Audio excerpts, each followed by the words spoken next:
Okay, guys, let's get started. I'm excited. Thanks again for being here. I mean, appreciate the some of the comments that we have in here. Grateful for family, Rebecca. I love that. Great. Here's what's interesting. Where I'm trying to see where this is at. Somebody talked about a garden, and me being the great technology guy that I am here. Anyway, my mind went to the grateful for their garden to see the new blooms every day. Was it Julie, I think? Anyway, my mind went into a thought with that, and I appreciate that comment in the chat box, because what are the new things blooming in my mind every day as we cultivate our thoughts in this type of meeting? I mean, these kind of things are where we nourish our minds, nourish what we're doing in our business. What are the growth patterns? What is it that's blooming? I mean, what we put into our mind and into our thoughts will we cultivate that, will make a huge difference in really, who we are, what we do, and how we do it. So I appreciate those thoughts. Keep bringing the gratitudes in so people can see them. Guys, the things I really wanted to talk about today, I really contemplated last night about what could we bring to the table to have a great discussion. And really it's going to be a one-sided discussion because you can't talk back with me other than in the chat box. But my question is, take a journey with me in where do I look for business? I mean, this is the number one thing I think we should be thinking about when we're thinking about the overall structure of what we're doing. Remember, you're the CEO, you're the secretary, and you're the workforce of your own corporation. It really is up to you to tap into the great resources we have on a daily basis. Number one, in the morning, I have my role play every day. I'm here for that most of the time. Very rarely will I be out from that. Ruby's here to help me run through that. There's a lot of things that we actually work on that allow the gardens of our minds just expand, and we harvest those thoughts that make us better. So if you think about it, how does that impact our client? But getting back to where do I look for business? I mean, right now, I think we're all pretty sure that if we can focus a lot on listings, buyers are abundant, right? But how do you get your buyer into play? So we're going to talk a little bit about today about target marketing. What is it? But I want to really start with, what are the pieces of business we should be looking at? Biggest one, SOI. Guys, think about the SOI, because that is a garden that's been planted. That is something that we should be doing on a daily basis. And I want to run through really quick what I say when I call somebody and on my SOI list and what that looks like. So Chad, I'm going to run with you if you don't mind. So ring, ring. Hey, Chad, Rick Bentley, how are you? I am so good, sir. You wouldn't believe it. I was doing my business calls. I got thinking about you, man. How's the family? How's things going? Wow, that's good. I'm so excited to hear that. So you guys taking any great trips lately? Did anything fun, or the COVID got you kind of strapped down a little bit? Oh, wow, exciting. Well, that's exciting. You guys winning? Right? Well, look, one of the other reasons I called, Chad, is just to check on you and really bring the good news to you that, interest rates are historic lows. Have you heard what they're doing? I've heard they're low. Way low. In some cases below 3%, which is nuts to me. It's unbelievable. Let me ask you, do you know what your interest rate is? About 4%. 4%. Oh my gosh, am I so excited I called you. I'm calling everybody up I know and care about and really letting them know right now you really should get in and refinance your property. Yeah. If you're at 4%, you're going to save a ton of money, maybe even pull some money out and do some fun things, buy a new car or add on to the house or do some things that may really allow you guys to do some fun things. But God, let me ask you this. How long you been in that home? 10 years. Holy moly, you bought right. That's exciting. It puts you in a good position. So, God, let me ask you this. Would it make sense to maybe, if we could show you how to leverage the equity out of the home you're in, leverage it into a property that has a few features and benefits that you'd want, with the historic low interest rates, we could get you a payment about the same, but in a house that would grow faster in value. Would that interest you? Things, well, it's all in perspective, right? What is expensive? It's really what I'm hearing is my monthly payment going to be where I need it to be, correct? Yeah, absolutely. So let me ask you, if there was one or two things you'd change about your home, what would it be? Newer, nicer, and a 3-car garage? Oh, that's exciting. So, hey, why don't we do this? Why don't I do a marketed analysis on your property, let you see how much equity you got in it. I will bring by a couple homes that are a little nicer, a little better, have more features and benefits to it, the 3rd-car garage, and show you the numbers of how buying that next house will pay you better over the next 10 years. Would afternoons or evenings be okay with you? Evenings are better. Fantastic. 6 o'clock? 6 o'clock's gonna be awesome. I'm excited to see you. Well, thanks, Chad. Talk to you soon. So, guys, look, it's how you make a person feel, but it's also pointing out the logic. So that is a basic SOI call that I actually do when I talk to people that I've known for a while. So you should really be tapping into that. So next is for sell by owners. You know, for sell by owners are in a really unique place right now that really we can still tap into it, because right now they're highly successful, right? But it's not a question of whether they can sell the home or not. It's a question of how much money they're leaving on the table. So here's what I know. If you have the logic approach, you're going to be able to at least set an appointment. And here's what we know. Since 1964 till current, if you study the national stats on NAR, there is between a 12 and 18% difference you make in a transaction versus for sell by owner selling on their own or you assisting them. And that's any agent. What do you bring to the table that's unique? Are you bilingual? Are you telling that story? Are you casting the vision? Because here's the truth. Most for sell by owners don't want to pay a commission. That's why they're doing it on their own. But what they're really trying to do is increase their bottom dollar. So the question really is, when they get that objection is, you know, not whether we can sell it or they can sell it. It's a question about protecting their equity. So you really want to go, guys, look, if I can show you a way to make 12 to 18% more, wouldn't it make sense for us to meet? They may say, no, because I'm not going to pay. Well, let me ask you this then. Because what I hear you saying, you need that bottom dollar to be more. If you're making more money, does it matter what you're paying me if you're making more money? Now, I get mixed responses to that. Most of the time, if they're really paying attention close, no, it doesn't matter if I'm making more money. Exactly. Then I'll go deeper. But if they say, well, yeah, it makes a difference. Okay, well, help me understand. If I can put 12 to 18% more, or even if it's 5% or 10% or whatever, if I do it for free, would that make a difference? Well, yeah, great. That's what I do till I'm successful. I do it for free. So you have nothing to lose, everything to gain. And if you're making more with me by you paying me 7% and I'm putting 15, 20% in your pocket, does it matter? Well, no.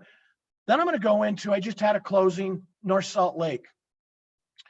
Listed at 905, we ended at 945. 7% listing with $595 transaction fee. By doing 1% more and the $595 fee, they netted 40 grand more. So did I deliver in what I said? Yes. And right now the market is ripe for that. So if you're going in and you're saying, guys, look, if I can put more in your pocket, And again, it doesn't matter what you're paying me if you're making more. What do you mean by that? Well, let me ask you, if I could actually, based on price, leverage the cost into the buyer based on their loan and that cost, does it matter what you're paying? Because they're doing it through their loan, correct? Okay, I can see that, but it's based on price, sales price. You're going to settle down here as a for sale by owner because you don't know what I know in the marketplace and how I can actually put more in your pocket by exposing you to 80% more of the market. And if we can get competing offers, why wouldn't we do that? Why wouldn't you pay me to do that? Why wouldn't you let me let the buyer pay that? I take 7% listings when I go out and do what I do. I'm training agents to take 7% listings, brand new agents who are taking 7 and 8% listings. How much, calculate in your business, if you would have added 0.5% or 1% to your business, what would that have done for you last year? Look at that number. And that's the opportunity cost loss. Again, if you're the secretary, president, and these things of your business, who's going to get hired or a raise? Who's going to get fired? You got to look at each piece of your business and figure out, what am I doing here? Because here's another one. It's very rarely you see it out there, but it's expired, right? Here's what I say. Look, folks, I specialize in helping homeowners figure out why their home didn't sell with their last agent or company. When's a good time? Afternoons or evenings? Look, separate yourself from what everybody is. I noticed your home didn't sell. I'm calling you to when you're going to interview the right agents for doing the job. My biggest issue with that is the fact if you're hiring the right agent, you're saying mom was the wrong one. Get it. She didn't get it done. But you're making them, it's not probably the best approach.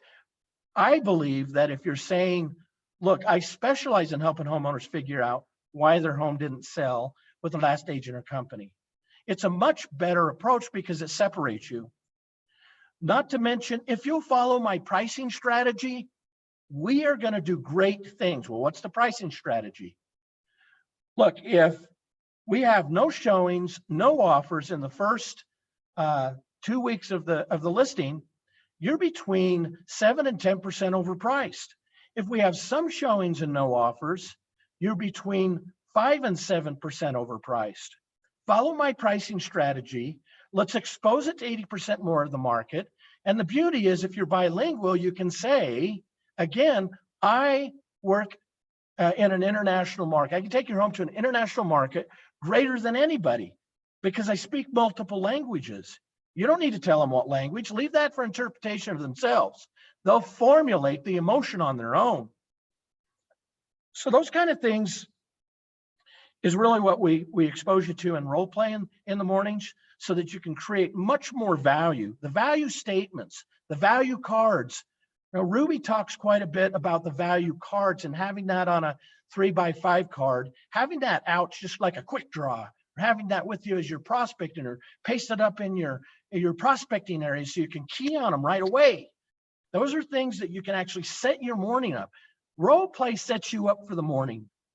You get in, it gets you pumped up, gets you confident, screw up here in the morning rather than online. But here's what I will share with you. And my belief is every call is nothing more than a practice. Where it goes is okay. Don't be attached. So then we get us to the just listed and just sold.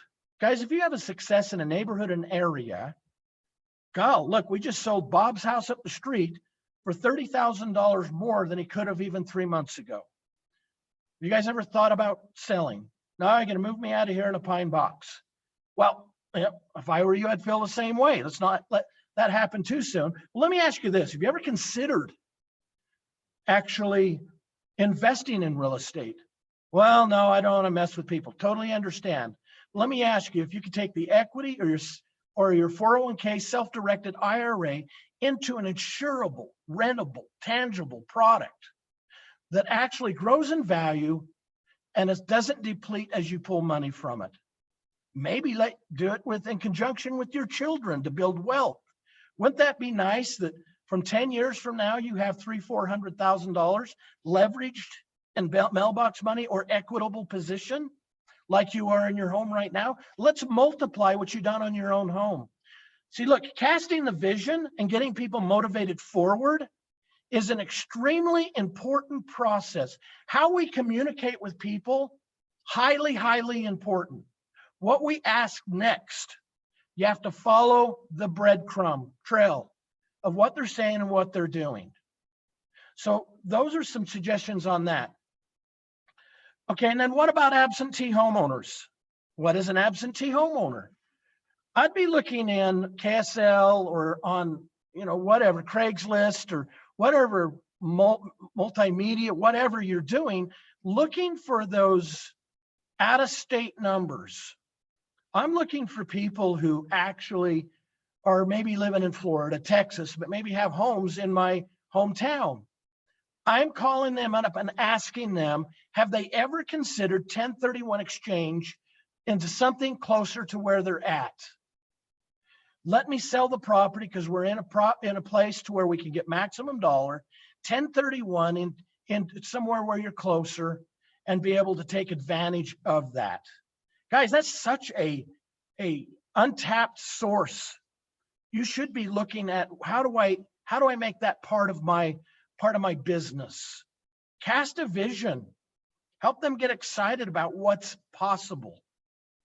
Or if you find them, buy them. Buy it as an investment. And here's an objection you get. Well, I have renters in it for 6 months or a year lease. Fantastic. This is a perfect property for an investor. They have a renter in place, locked up on a lease. No reason why we can't use that and approach that way and get them instant tenant, that the good or bad, I don't know. You explore that. So an absentee homeowner is absolutely an important part of your prospecting that most are not tapping into. So another one is here's a big one I used to use for years. It occurred to me that, and when I worked as a receivership with the federal courts, which is properties have been seized, whether, no matter what it was, a drug seizure or bankruptcy or drug and alcohol, tobacco problem, the courts would call on me to actually list those properties. Here's what I started realizing. Why am I not getting ahead of that by calling the divorced attorneys, the estate attorneys, the trust attorneys, the federal? Here's a big one. A couple years ago, I had one of our agents, a guy in the federal penitentiary, his girlfriend's living in the house, turned everything over to him. The federal regulations won't let her liquidate the property, conflict of interest. So he's going to just get rid of the listing. I said, no, you're not. Why don't you buy it? He goes, what do you mean? I said, buy it from him. So we went up to the penitentiary, visited with him, got him to sell the home to him, put some work into it. 6-7 months later, he made 80 grand. He was faced with losing the property. This guy put money in the bank for him. So when he got out in 5 years, he had money he could tap into. You cast that vision, somebody's going to work with you because they're either going to lose it or they're going to give you a great opportunity. Now, the option is you could put it on the market, try to sell it, deal with all the pieces, show them all the stuff you're going to have to do, the repairs, the different things, give them a cash price and make work. So that's a big piece of business you can actually go for. So I want to quickly go into target marketing because we only have a few more minutes. People hear me on role play. What is target marketing? Target marketing is something that I coined it years ago. It's just a process I helped create. I created and actually involved lenders in it to help it really work. We're doing it on national stats, why we do it. Here's what we know. People will buy and sell every 5 to 10 years. That's kind of the range that it's in. So you want to kind of think that, okay, well then what can I do with that? What is it? Well, target marketing is based on demographics, most likely buyer or seller groups. So and there's different levels and facets and approach to target marketing that we've created that, someday I need to do a class on it so that we all understand it at a much deeper. I'm just giving you a little sizzle on it right now. but it's a talking point. You can separate yourself with your sellers. What makes you different? Well, we do target marketing and point leveraging. So excited you brought that up. Briefly, target marketing is going into somebody who bought or sold a home. I'm going to go back in to my database, MLS, 5 years back and beyond. I'm looking for people that bought and who are most likely ready to upgrade, sell, or change. We have death, we have divorce, we have job change, we have increase in payment, decrease in payment. So there's all these reasons, more kids. Here's what's happening. Sitting around on my back deck one day, sitting there drinking my choice of beverage. Furious inside because I can't get into my bathroom because I have kids that are camping out in there on a weekend. I'm a little frustrated and going, holy cow, I need a bigger house. Target marketing process created a campaign which allows you to leverage within Spiro to actually do a call to action letter and contact those people. I'm using human emotion to actually tap into getting them to pay attention. And it's not a quick, easy thing, but it is going after that business. Here's the beauty. Half of you who don't keep in contact with your SOI, guess what? I do through SOI or through target marketing. And it's fascinating when you ask them, well, who sold you the home? Well, I don't remember. It was some guy, I don't even remember the company. That's pretty pathetic if people don't know who you are a week after you close. What impact are you making with your people to make them go, holy cow, I need this guy in my life or this girl for a long time. So target marketing is a good thing to implement. Guys, look for the business that most people, everybody else piling up on the FSBOs and the expires, just listed, just sold. Great stuff. Don't stop. Look for those other opportunities that are outliers. Look, I really appreciate being on here this morning. I hope this was helpful. I hope that you'll take some of the stuff that I've given you today, think about it through the weekend. Ask yourself, how am I going to start my Monday? Put a plan together this weekend. Write out, get in your journal, start writing out. What are the different types of business I'm going to go after? What am I going to do to increase what I'm doing? Make it easier, work smarter, not harder. I enjoy being with you here. And until next time, I'll see you at the top. Thanks. Let's close with